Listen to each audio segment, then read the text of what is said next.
My sister stole my identity to take out $30,000 in loans, then my entire family turned against me when I pressed charges. She got arrested and sentenced to prison, but now my mom lost her house paying for legal fees and everyone blames me for destroying our family over money. I am Tucker, 25M, and I need advice on what might be the most messed up situation I have ever been in. My sister Heidi, 28F, stole my identity to take out multiple loans and credit cards.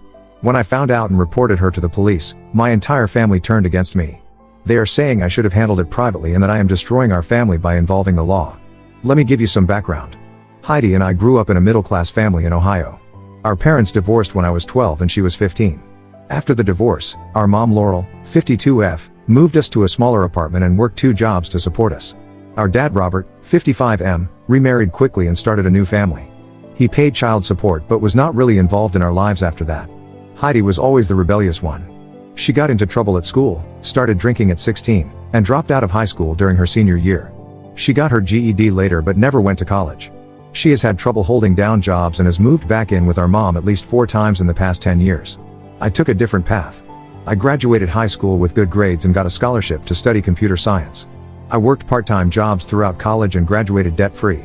After college, I got a job at a tech company and have been working there for 3 years now. I make decent money and have been able to save up for a house down payment. About 2 years ago, I started getting serious about my finances.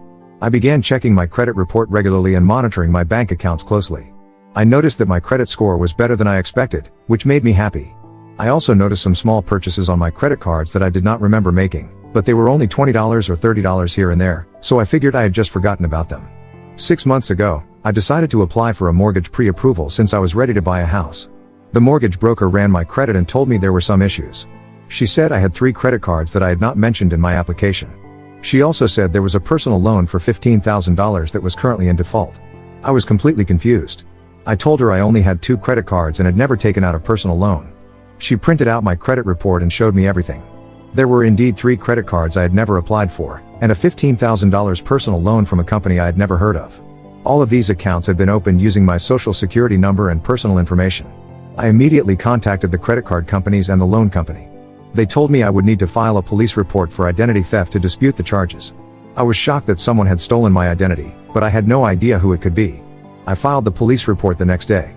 The detective assigned to my case was helpful and explained that identity theft cases like this often involve someone close to the victim who has access to their personal information. She asked me to think about who might have had access to my social security number, birth date, and other personal details. I started thinking about it and realized that the timing lined up with when Heidi had moved back in with our mom about 8 months earlier. During that time, she had asked to borrow money from me several times. She said she